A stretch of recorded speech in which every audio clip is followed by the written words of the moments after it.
Join అవుతున్నారా? Reddy sir, you can also turn off your mic and camera. Okay.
Reddy sir, you can start now, sir.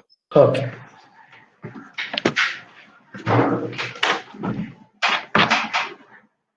Very good evening, all of you.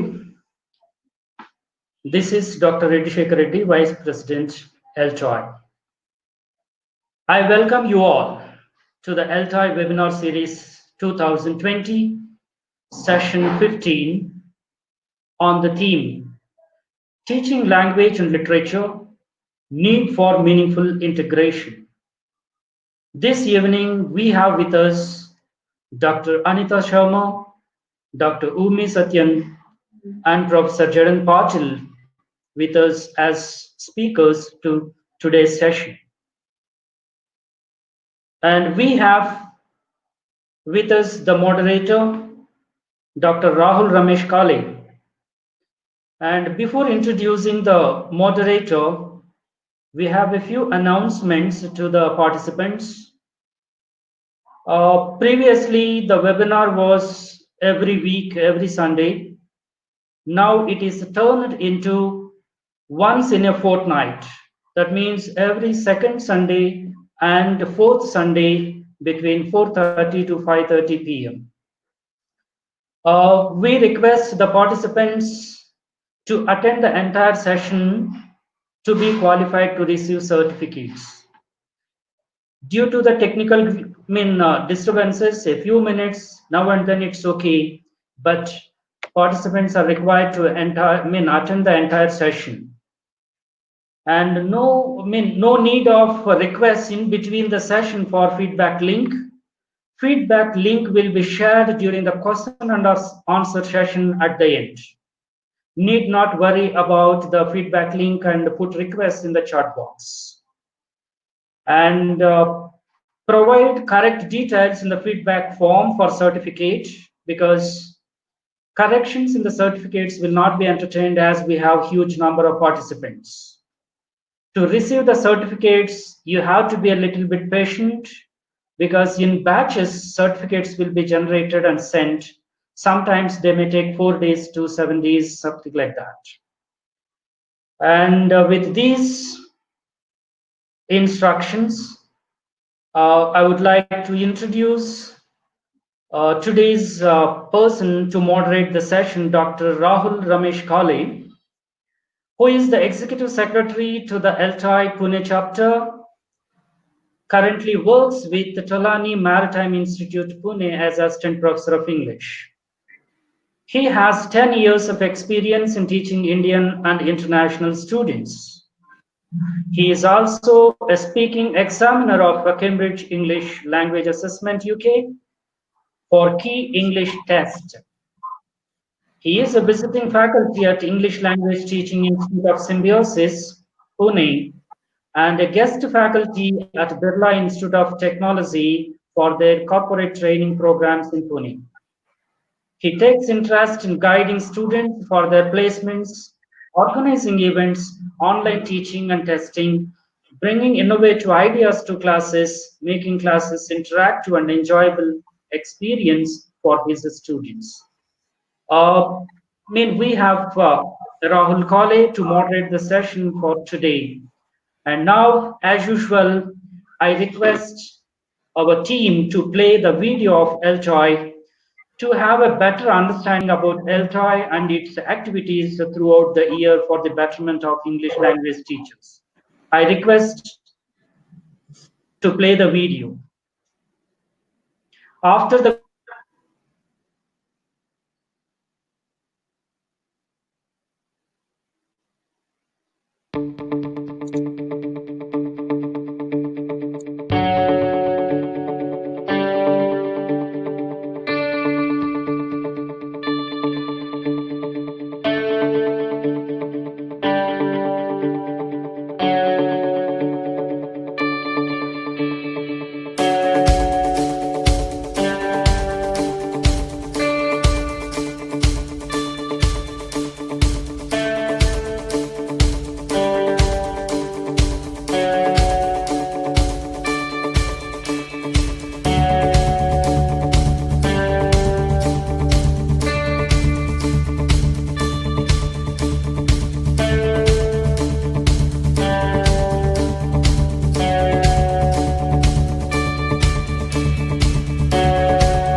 Okay,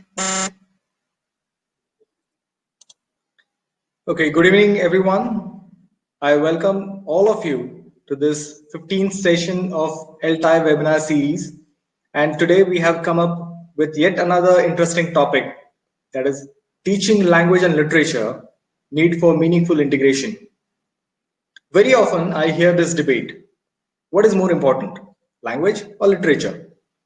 Among language educators, there has been a hot debate as to how, when, where, and why literature should be incorporated in ESL and EFL curriculums.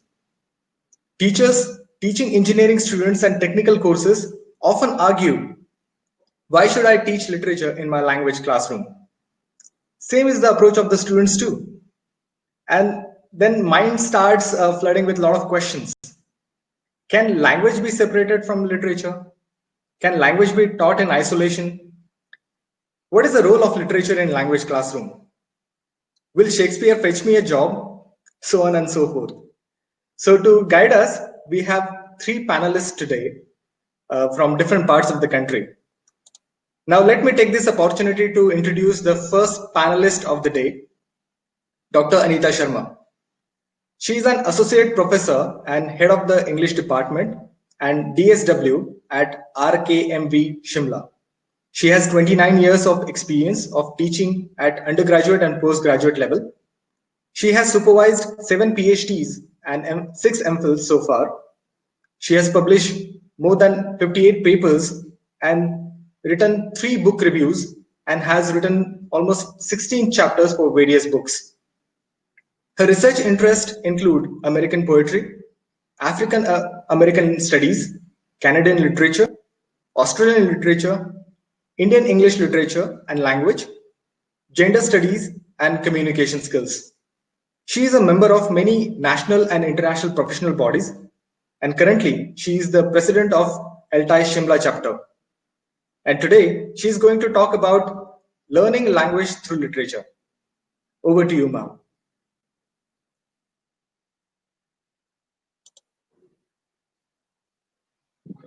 Sir, ma'am hasn't joined in the room. Can we go ahead with Patil, sir, and then we can come back to ma'am? Okay, fine. Now let me introduce you to Professor Z.N. Patil. Dr. Patil is a former professor and head of the Training and Development Department of English and Foreign Languages University, Hyderabad.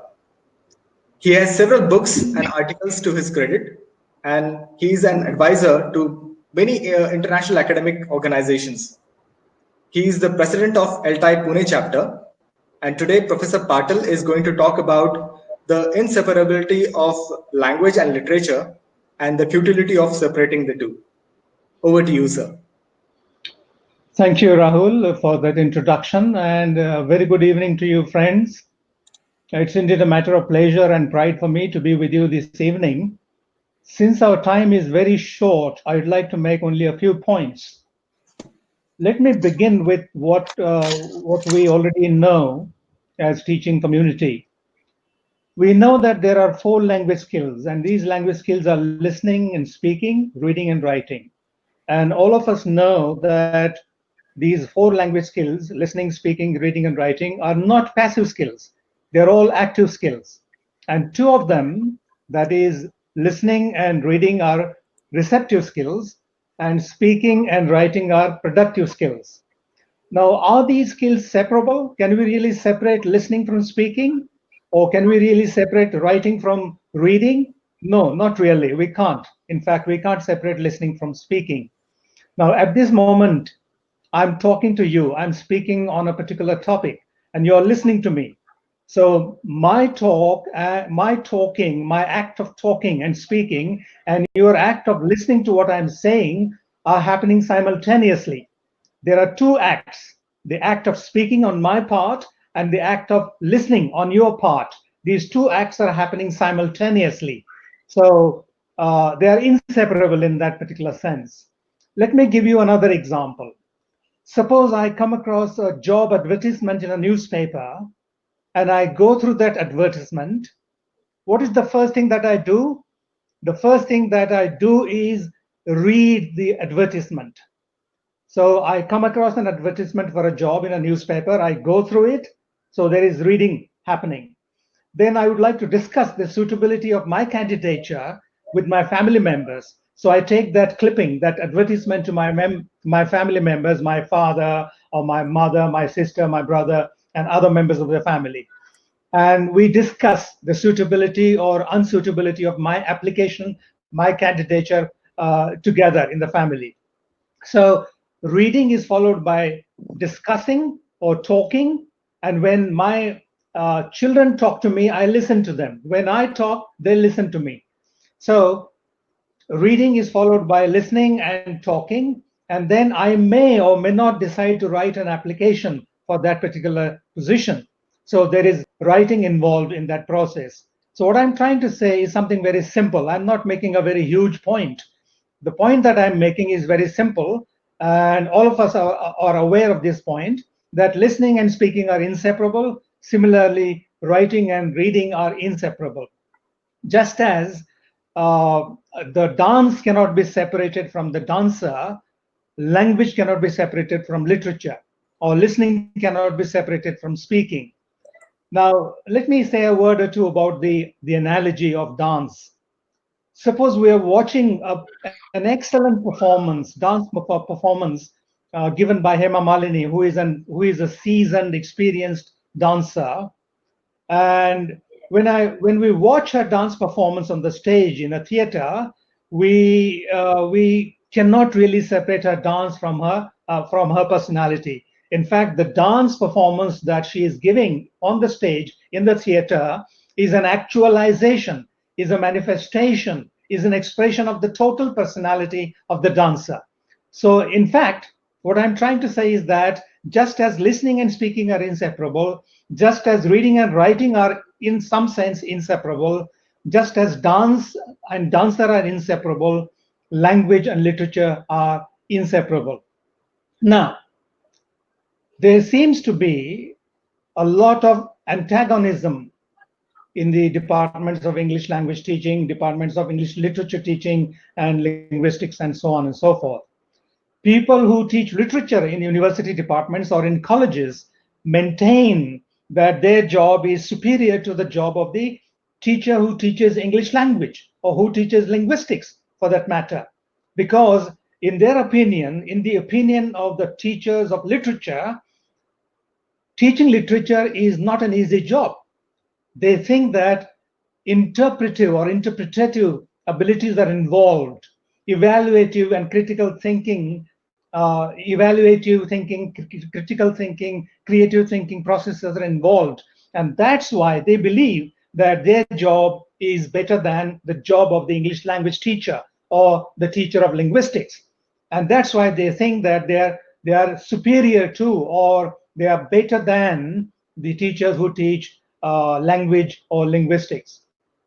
Now, uh, language and literature are not antonyms. They're synonymous. They happen together. They go together.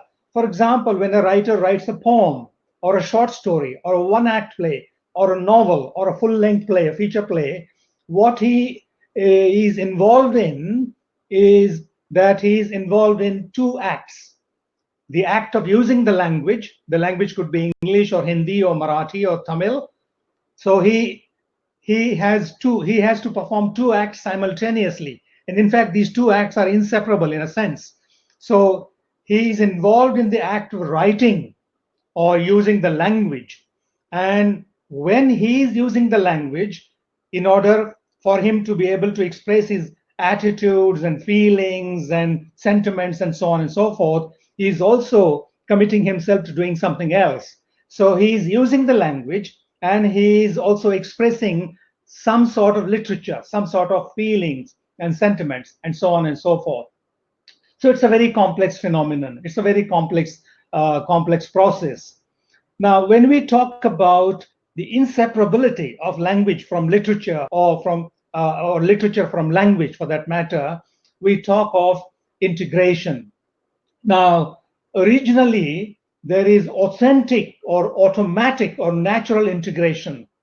as I said some time ago, the act of using the language and the act of expressing feelings, or the act of writing about characters and plots and stories and so on and so forth, these two acts are in fact two reverse sides of the same coin. So we cannot say that the author is just using the language, or we cannot say, on the other hand, that the author is only expressing feelings. No, he is doing two things together, in fact. So when a writer writes, when a writer produces a literary work or a work of literature, he or she presents literature and language as one entity. That is what I mean when I say there is authentic or automatic or natural integration. When the writer writes, when a creative writer writes, he integrates language and literature. That is authentic integration or natural integration or automatic integration. In our classroom, what we do is something different.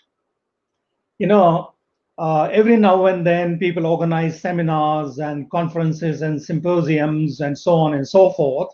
And quite often, the focus of a conference or a seminar or a symposium happens to be one particular skill. For instance, a seminar or national international seminar on listening, on speaking or spoken English, on reading, on writing.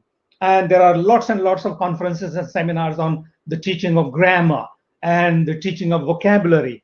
Now, we sometimes assume, because we have such very focused conferences or academic events, we sometimes tend to assume that these skills, listening and speaking, reading and writing, or grammar and vocabulary, are separable. No, they are not. Then why do we do these? Why do we organize such very focused, very concentrated, and very specific purpose conferences and seminars? Because we do so because we want things to be convenient. So convenience drives us to organize such focused events. So in our classrooms, we have exercises on plot and story and humor and pathos and ethos and dialogue and so on and so forth. So there is an assumption that these things are discrete, that they are not interlinked or intertwined or interconnected.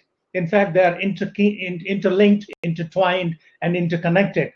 But we do it in our classroom, or we do it in our examination situation for the sake of convenience. So convenience is the main purpose, the main driving force.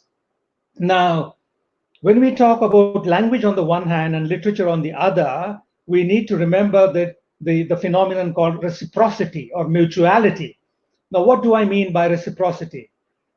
Language enriches literature on the one hand, and on the other hand, literature enriches language. So there is a lot of traffic between language and literature. There is a lot of give and take, or exchange of elements of language, exchange of emotions and feelings, and so on and so forth.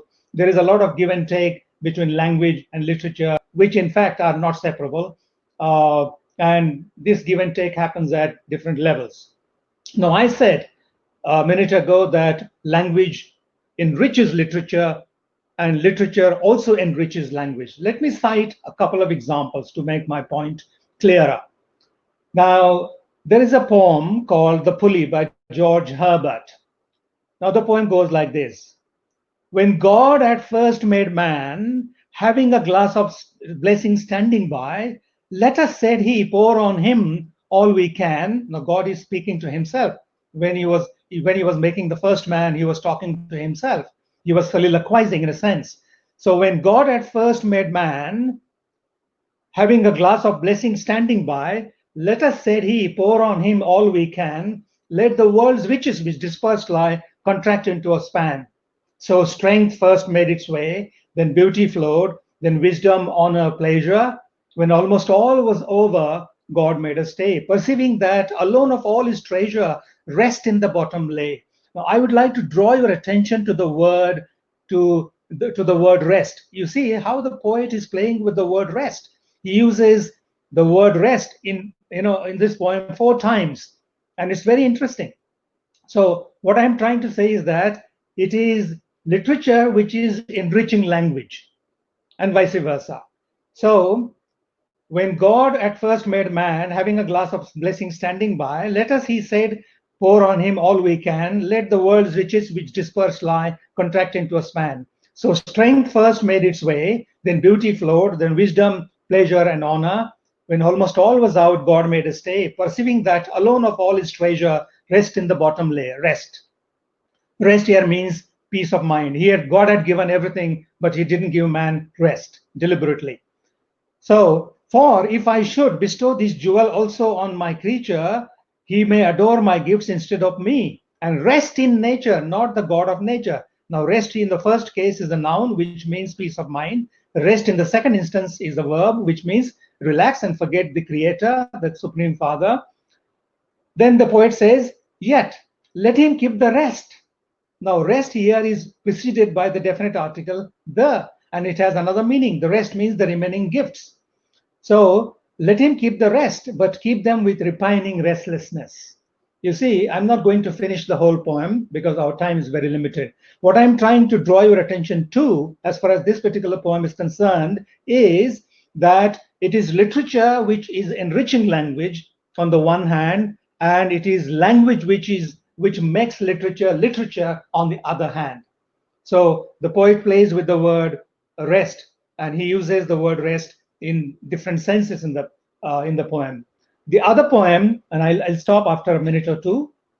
The other poem is "Stopping by Woods on a Snowy Evening" by Robert Frost. In the last 4 lines, let me recite the poem because it's a very short one. Whose woods these are, I think I know. His house is in the village, though. He will not see me stopping here to watch his woods fill up with snow. My little horse must think it queer to stop without a farmhouse near, between the woods and frozen lake, the darkest evening of the year. He gives his harness bells a shake to ask if there is some mistake. The only other sounds the sweep of easy wind and downy flake. The woods are lovely, dark, and deep, but I have promises to keep, and miles to go before I sleep, and miles to go before I sleep. Now, I would like to draw your attention to the last 4 lines of the poem, which once impressed Jawaharlal Nehru, and he was almost in tears. So, I said that literature can enrich language. For example, these days we talk a lot about conversation skills, negotiation skills, communication skills, and so on and so forth. Can we really make use of these last 4 lines of "Stopping by Woods" in our day-to-day conversations? Yes, we can. And that's exactly what I mean when I say that literature enriches the fabric, enhances the texture of our everyday routine or ritualized conversations. We can inject some freshness, we can inject some liveliness into our routine conversations. For example, suppose Rahul is throwing a party and I'm attending the party. I'm right in the middle of the party and I receive a phone call from my wife. She wants me to be back as early as possible. So I go to Rahul, I can say, Rahul, I'm sorry, I have to leave. My wife wants me to be home. That's one way, a very prosaic way. Or I can say to Rahul, Rahul, the woods are lovely, dark, and deep, but I have promises to keep, and miles to go before I sleep, and miles to go before I sleep. So, what happens is many times literature is taught in a classroom and forgotten there. The teacher forgets literature there, the learner forgets, the student forgets literature in the classroom, but there is an urgent need to carry literature outside the classroom and integrate it in our day-to-day interactions and transactions, verbal interactions, interpersonal interactions. That's what I mean when I say that on the one hand, language enriches literature. On the one hand, it is language which makes literature what it is, appealing, appreciable, enjoyable, and so on and so forth. And on the other hand, it is literature which can enrich and enhance the fabric, the texture of our everyday interactions and transactions, and so on and so forth. Thank you so much. Thank you so much, sir, for such an insightful talk. Thank you. My Well, pleasure. Dr. Patil, he talked about how all these four language skills, they are inseparable. Well, he made us think that can we really separate all these language skills? He gave a wonderful analogy of dance, how we cannot separate the performance from the personality.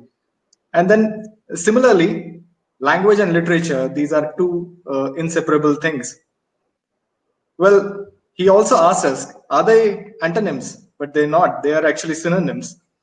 Well, he talked about how writer uses, his sentiments. He presents his through literature. He presents how language and literature, they are the same entity. They are the two sides of the same coin. So we cannot really separate them. And he talked about the reciprocity of language and literature, how language enriches literature and vice versa. And it was very wonderful how he demonstrated a wonderful poem, The Pulley, by George Herbert, and of course, Robert Frost's poem. It was a wonderful listening to you, sir. Thank you. Thank you. You Thank you, talked Rahul. about how literature injects freshness and it enriches the fabric of our day-to-day communication, and it brings innovation in our day-to-day conversation. So thank you so much for this Thank you. wonderful. My pleasure. My pleasure. Okay. Now let me take this opportunity to introduce the next speaker. Rahul sir, just a moment. Sorry to interrupt. The other two speakers haven't yet joined. Okay. So Shravan suggests that we can go ahead with the question answer to Patel sir. Okay, sir. So the first question that we have is by Miss Anandita Chatterjee, and she says, she has a question. Do you think that the grammar offers numerous choices that helps in meaning making and crafting a text of high literary value? Okay. Thank you very much for that very significant, very crucial question. Now, I would like to give you an example to make my point clear. I'll take you to the poem Daffodils, right? And in that poem, the poet uses different kind of syntax. For example, 10,000 saw at a glance. Now, when we look at this particular word order, we realize that it's not normal word order. It's an unusual, it's a deviant kind of word order. 10,000 saw at a glance. The prose sentence would be, I saw 10,000 at a glance. And later in the poem, Wordsworth says, what wealth the show to me had brought. Now there is a complete debacle, complete breakdown of grammar. But we can't say that this is a mistake. No, it's not an error. It's not a mistake. He is a native speaker of the English language. So why has he reversed the word order? Because he has a meaning to convey. He has a message to convey. When he says, what wealth the show to me had brought, the prose sentence would be like, the show had brought to me great wealth. The show had brought great wealth to me. But had he written that line like that, he would have lost two things. One, the rhyme scheme, right? So rhyme is one reason. And the other thing that he would have lost would be the sense that he wants to convey. In this context, what is important is the wealth, the object. The subject is not important. What wealth the show to me had brought. The show is the subject. In prose sentence, the show is the subject. Had brought is the verbal, right? Verb phrase. The show had brought great wealth is the direct object, and to me is the indirect object. So in this case, he wants to emphasize the direct object. What wealth, right? What pleasure, what enjoyment, what bliss had brought, had the show brought to me. So you see, we can teach even grammar using poetry, but if you teach grammar and if you teach vocabulary, if you dissect a poem, the beauty, the spirit, the melody, the rhythm, the music, the very soul of the poem would be destroyed, devastated, or killed. So let's not destroy the spirit of the poem, but yes, we can always draw the attention of the learner to how syntax is broken, deliberately so, intentionally so, in a poem like this. Thank you. Okay, thank you, sir. The next question is by Indramani, and Uh, he asks, how do we get our students to understand the importance of meaningful integration? okay. For example, you narrate a story, right? You narrate a story. I am an advocate of narrating a story and reciting a poem. I would not advise or I would not suggest reading a poem aloud from a printed page or reading a story from a printed book. I would request my colleague friends to memorize a poem, to memorize short poems and short stories and short essays, and just narrate them, enact them, recite them in the classroom. And when we recite a poem, when we narrate a short story, we can pick up certain expressions in the context of the story, in the context of the poem, and we can demonstrate to our learners how the meaning, or even not only the meaning, the message of that particular expression or particular word, it depends on the context, right?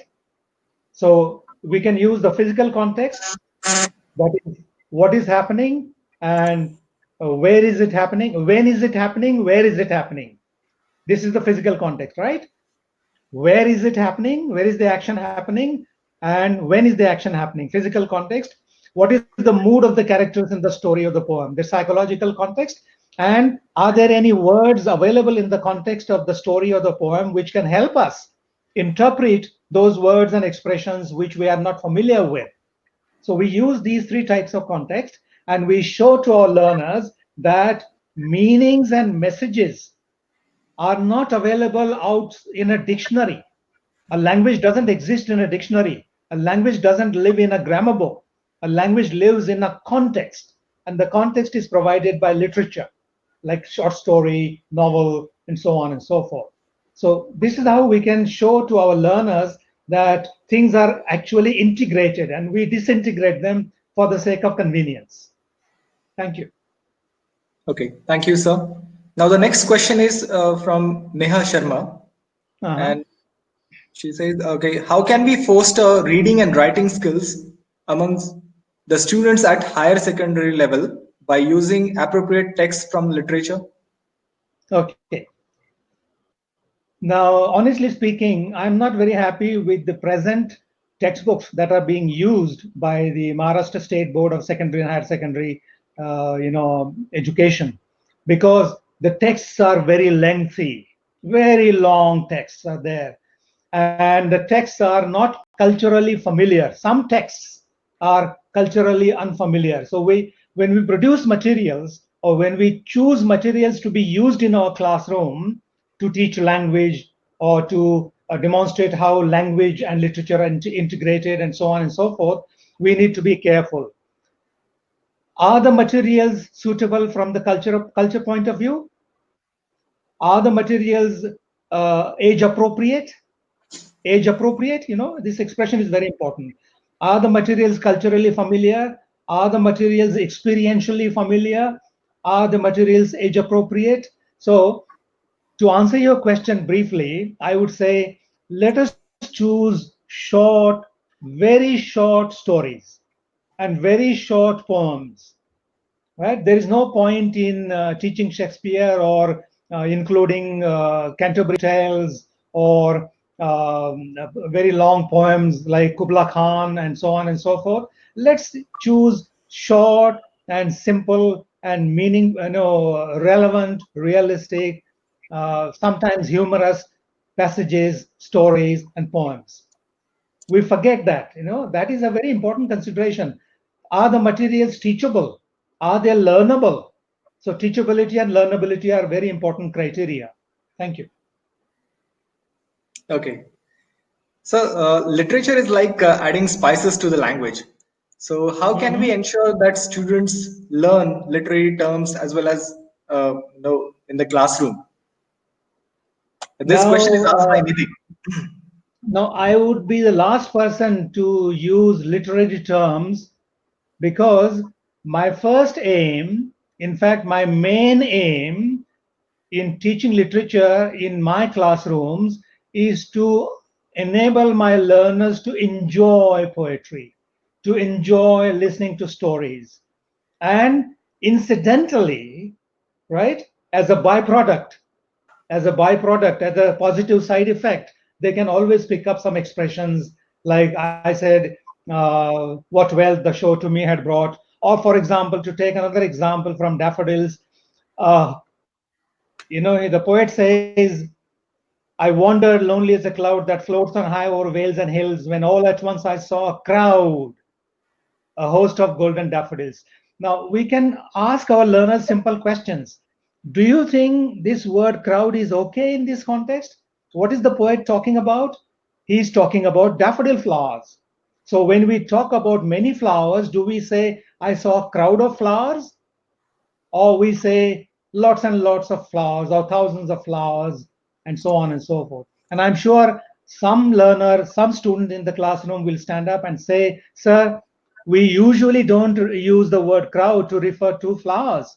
But in this poem, the poet deliberately uses the word crowd to describe the flowers because he thinks that the flowers are as living, as important as human beings are.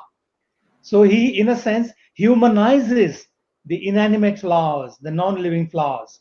So we need to ask that we need to take them one step at a time. We need to ask them little questions and we need to give them clues. But how many of us do that? We expect big things. Please remember, every big thing has a small beginning. The Ganges originates in the Himalayas, but it's a small stream of water. But when the river meets the Bay of Bengal at its mouth, it's a huge expanse of water. So it all depends on what level we are teaching at. Thank you. Okay, thank you, sir.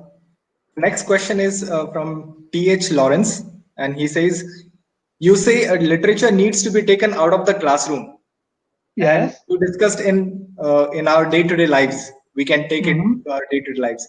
How far is it possible? Pardon? How far is it possible to take literature out Yeah, of the no, classroom and in it's our it's very simple. It's very simple. I give you one example, right? Suppose Rahul is a teacher and he is my colleague. We teach in the same institute, for example. Just imagine Rahul and I are teachers teaching in the same college. And I am a very poor classroom manager. And Rahul and Mr. Reddy, who is also our colleague, are talking about my classroom management skills. And they are in the corridor, and I overhear them. What Rahul says is, turning and turning in the widening gyre, the falcon cannot hear the falconer, things fall apart, the center cannot hold, the mere anarchy is loosed upon the world. Now I hear this and I go to Rahul and I say, Rahul, were you talking about my poor classroom management skills? Because you said that the center cannot hold. I am the center of my classroom. And are you criticizing me for not having appropriate classroom management skills as a teacher? Now Rahul will say, no, I didn't say that. I was just reciting W.B. Yeats's Second Coming. I wasn't criticizing you. So what he is doing is he is using W.B. Yeats's lines to criticize me indirectly, right? So this is one example of taking literature from the classroom to life outside. The other example is, okay, we read King Lear, we read Othello and Macbeth and Hamlet, we learn lessons, right? Like I am a father and I have two sons and one daughter. King Lear invites his three daughters and asks them to describe their love for him. And the first two daughters don't love him, but they use flowery language. The real daughter, the last daughter, the youngest daughter, loves him genuinely, but she doesn't describe her love for the father in beautiful words. This stupid king doesn't understand the hidden agenda. In fact, the youngest daughter is the one who loves him sincerely. The first two daughters don't love him. Now, this is called gullibility. Gullibility. Gullibility, we have a word in Marathi, halkya kanacha. Yes. Halkya kanacha. So, King Lear is a gullible person. Like Othello is also gullible because he falls a victim to the machinations of Iago, the villain in Othello. So we study literature, we teach literature in the classroom, and when we go outside, when we deal with people, when we deal with neighbors and relatives, distant relatives, close relatives, we can learn lessons from King Lear and Othello and Macbeth and Hamlet, and those experiences, those stories have taught us so many lessons that we are very careful when we deal with people outside. That's what I mean when I say we need to connect what happens in the classroom with what happens outside. Thank you. Okay. So we have very interesting question from Shehnaz. Uh-huh. And the question is, literature has multiple interpretations. Yes. In our textbooks also, there are Mm-hmm. lessons which have open-ended discussions. However, Right. we stick to the idealistic answers. So do you think that we curtail the creativity of thinking of our students? Okay. Good question. Good question. I'll give you an example. Again from Daffodils. Once I was teaching Daffodils by William Wordsworth in the third year BA class several years ago. And I riveted the attention of my learners, my students, to this line: a host of golden daffodils. I wandered lonely as a cloud that floats on high over vales and hills, when all at once I saw a crowd, a host of golden daffodils. And I gave them the literal meaning of the word host. A host of golden daffodils means lots and lots of daffodil flowers. That's the dictionary meaning. That's the literal meaning. That's the denotative meaning. That's the signification. But I wanted them to discover the value, the connotation, the implication of the line, especially the word host. And one of my students got up and said, "Sir, I have a different interpretation." And she said, "Sir, the daffodil flowers are playing the role of the host, and the poet is playing the role of a guest. Just as it is the moral responsibility of the host to make the guest feel happy and comfortable, to entertain the guest, the flowers are entertaining the poet. They're giving him delight and joy. They're dancing and fluttering in the breeze, and he's looking at them, and his heart is being filled with pleasure. So they are the host, and he's the guest." Another student got up and said, "Sir, I have a different interpretation." And she used an example from life sciences, from biology. And she said, "Sir, in biology, a huge tree or a huge animal like an elephant, for example, right, is the host. And this host, the big tree or the elephant, is the host, and a creeping plant, very fragile, a creeping plant climbs with the support of the huge tree and goes up. So the huge tree is the host, and the creeping plant is the parasite. The word for that in biology is parasite. The elephant is the host, and the flea is an insect. The flea that sucks blood from the elephant's body is a parasite. So just as the huge tree or a huge animal like the elephant is the host, and a creeping plant or a flea is the guest or is the parasite, the poet is a parasite because the poet depends on the flowers, on the daffodil flowers, for delight, for joy, for bliss. So they are the host and he is a parasite. They are the host and he is a guest. Now this is what we call multiple interpretation, and that's why we say in literature everything is open ended. You can even prove that Hamlet is not a tragedy but a comedy, but you need to produce textual evidence, and you need to convince the readership that there is evidence, there are proofs in the play which make us think that it's not a tragedy but a comedy. You convince me, I will accept it. And that's why Derrida talks about the death of the author. There is no meaning available in the text, and there is no author. The author is gone. So Rahul's interpretation of daffodils will or may differ from my interpretation of the same poem. So yes, literature has so many layers and layers and layers, and that's why literature is different from newspapers.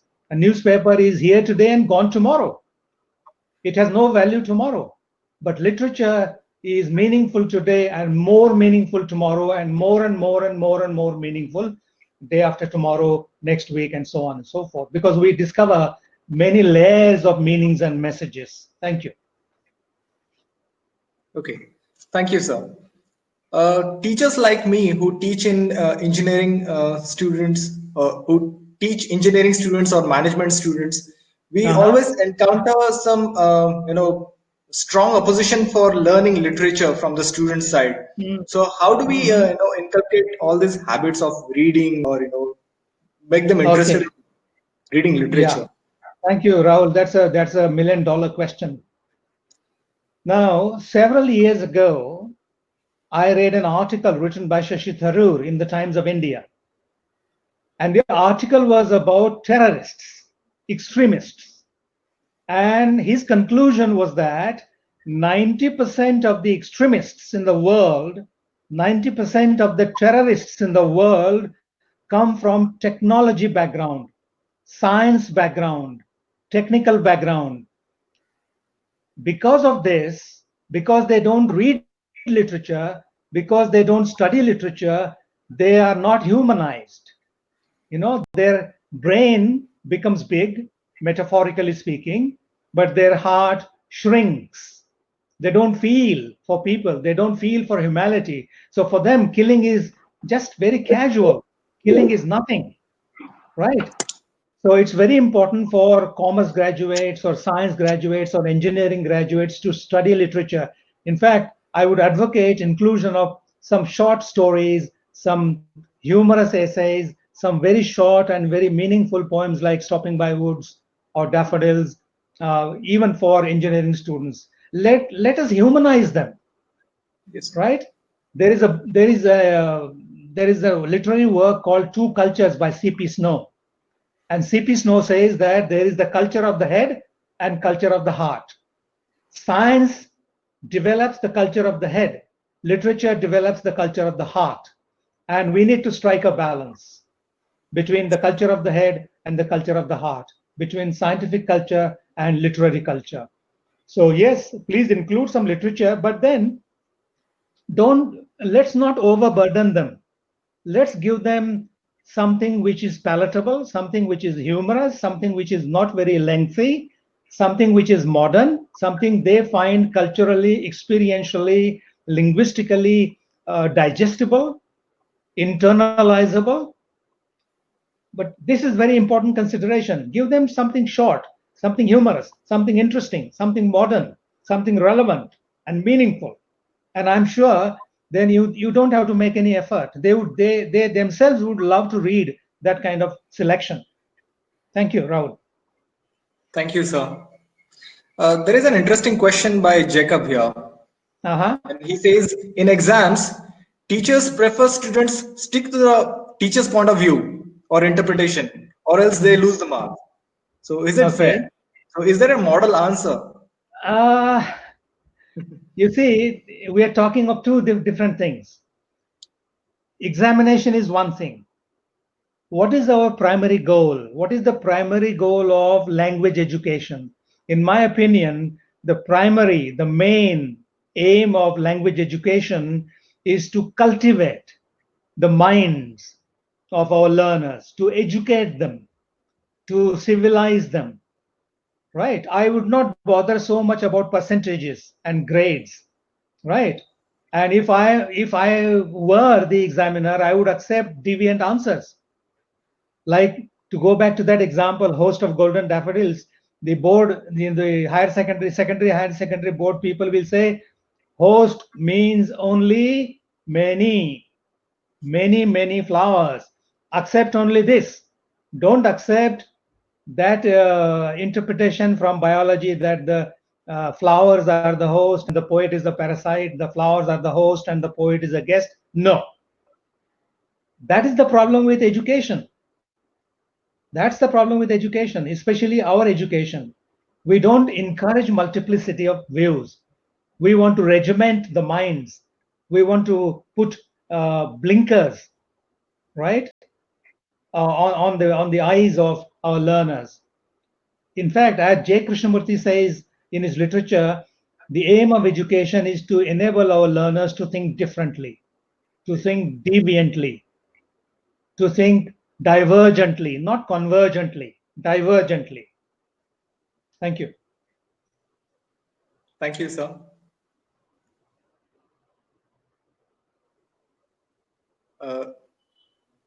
Reddy sir, do we have the other speakers? Sir, unfortunately, they are unable to join. We have to sum up. You can Okay. sum up the session and we'll. If there are more questions, you can give me 1 or 2 questions and then you can sum up. Okay. Yeah.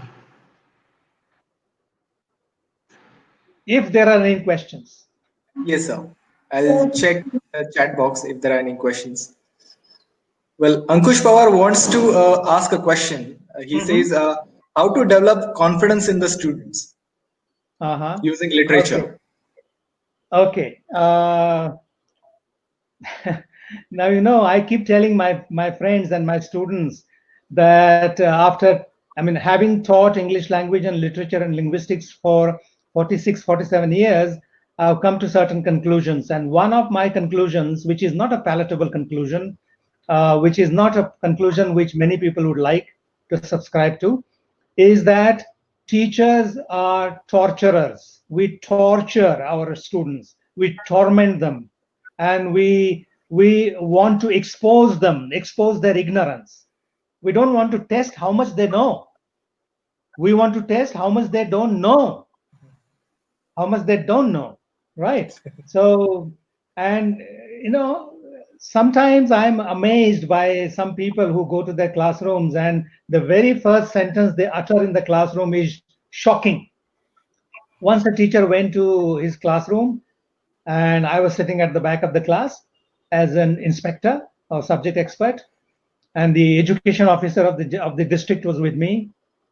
And the very first sentence that he said was, "Well, boys and girls, today I'm going to teach you a poem. Remember, poetry is very difficult.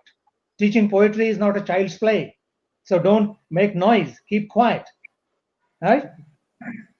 Now, when you say that poetry is difficult, that poetry teaching is not a child's play, your learners, your students start thinking, oh my goodness, my teacher has been teaching English language and literature for 40 years or 30 years, and he or she thinks that poetry is difficult. Now, how can I understand poetry? I was born only yesterday. A few years ago. I can't understand poetry. So when you make such statements in the classroom, you demotivate your learners, you demoralize them, you discourage them. So our first aim, I have 3 aims. One, I want to enable my learners, my students, to use English confidently. Let them make mistakes. Let them make mistakes of pronunciation, spelling, grammar, etc., etc. But let them say something in English. As I said, every big thing has a small beginning. So I want to instill confidence in them. I want them to be able to use the English language appropriately and fluently. And finally, this word is important. Finally, I want my learners to use English correctly. So correctness is important, but it takes a back seat. Number 1 is confidence building. Number 2 is fluency building. Number 3 is enabling learners to use the English language appropriately. And the last priority is accuracy. But in our classrooms, our first priority is accuracy. And we go on correcting the learner's mistakes, and the learner feels demotivated. Thank you. Yes. Last question, sir. Yeah, you it's can. quite interesting. Yeah. It's by Priyanka Joshi. And she asks, Which is easier to teach, literature or language? Which Is easier to teach. Which is easy? is like asking a question, who is better, the elephant or the monkey? Now, if you are looking for skills, acrobatic skills, jumping from one tree to another, then the monkey is the answer. But if you are thinking in terms of strength and massivity or mammoth,ness, hugeness, then elephant is better. We cannot say the monkey is inferior to the elephant or the elephant is inferior to the monkey. They are different. They have different capabilities. They have different abilities. They have different natures and temperaments, right? And nature has given them their own protective mechanisms, different mechanisms. So, language is easy in its own place. Literature is also easy in its own place. We cannot say teaching language is easier than teaching literature. That is one misconception. That's why some teachers who teach literature, teachers who belong to literature departments in the universities and colleges, they think they are superior to language teachers or linguistics teachers because language teachers are not so much involved in interpretation, evaluation, and that's why they say they are superior. But there is nothing like superiority or inferiority. There are different jobs, different objectives, different natures.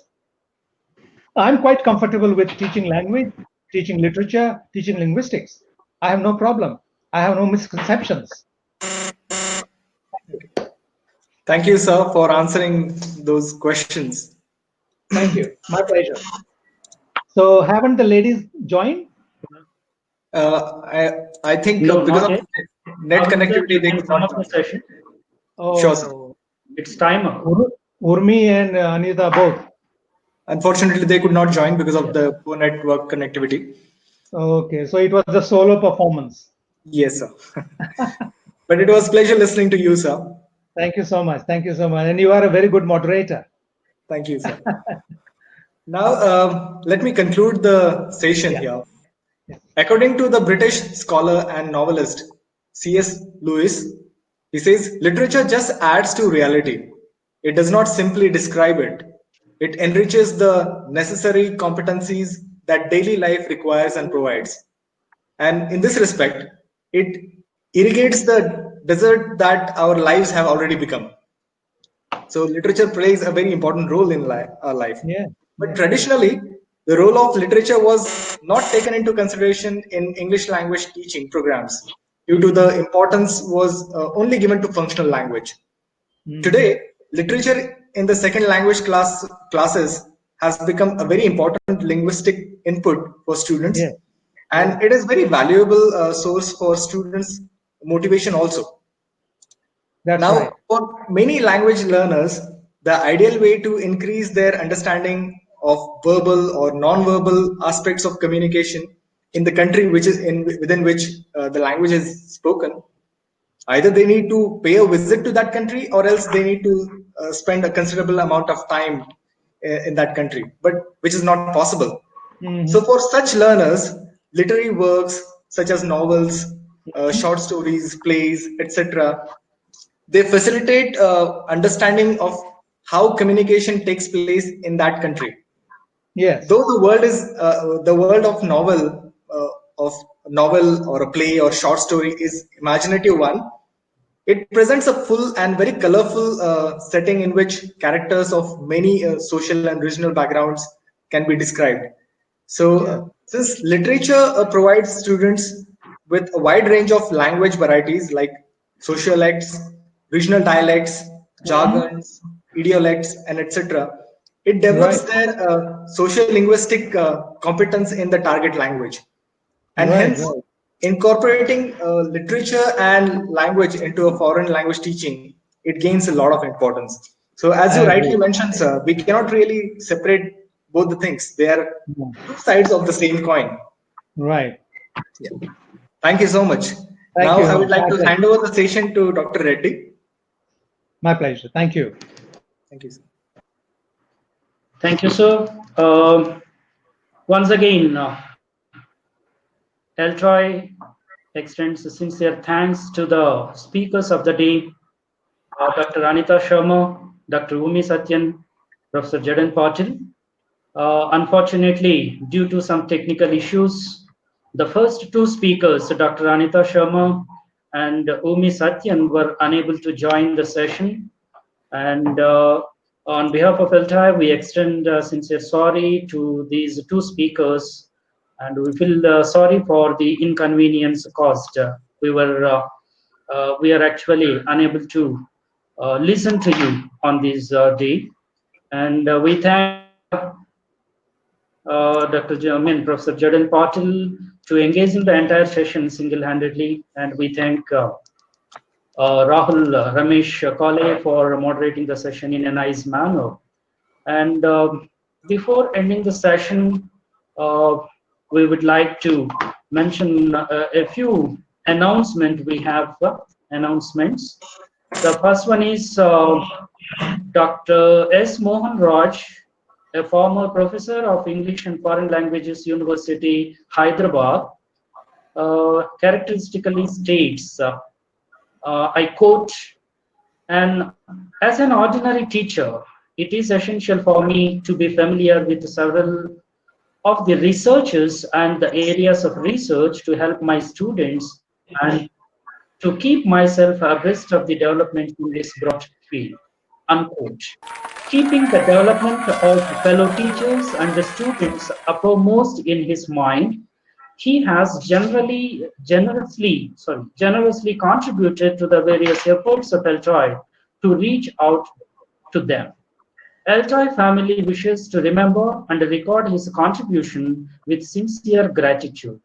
Thank you very much, Professor Mohan Raj sir, for your contribution for the development of the teacher community.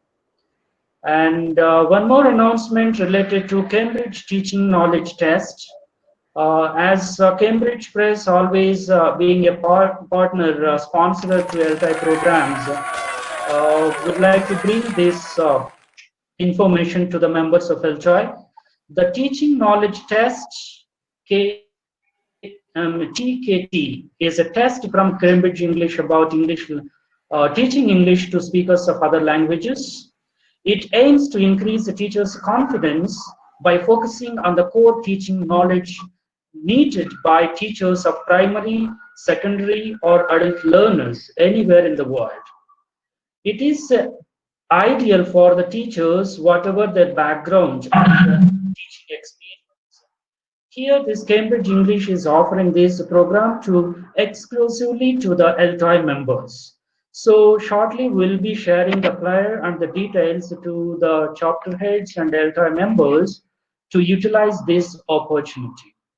And as usual, there are a few announcements regarding the participation and all related to the participants. Webinar is now once in a fortnight, every second Sunday and the fourth Sunday. And we request all the participants to participate in the entire session to get the certificate. In getting the certificates, it will take some time. Allow us 4 to 6 days to send your certificates. It means certificates will be sent in batches, so it will take some time. Be careful while registering and providing the feedback.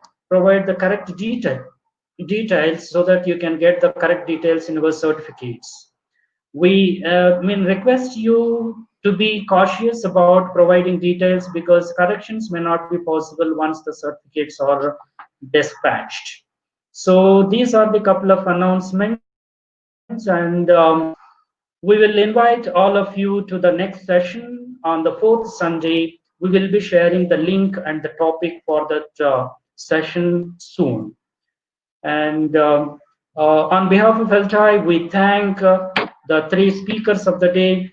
Those are Anita Sharma, Dr. Umi Satyan, and Jadan Patil to make the session fruitful. And the moderator, Rahul Ramesh Kale. We thank you, sir. That was a nice session, moderated in a nice manner, extract a lot of information from the speaker. Even though we were unable to meet all the three speakers, we managed with a single speaker and moderator. We thank each and every one of you. Last but not least, we thank each and every participants for your nice participation and encouragement. And we hope we'll see all of you in the next session that will be on the fourth Sunday. Shortly we'll sharing the link and details for that. Thank you very much. Thank you one and all.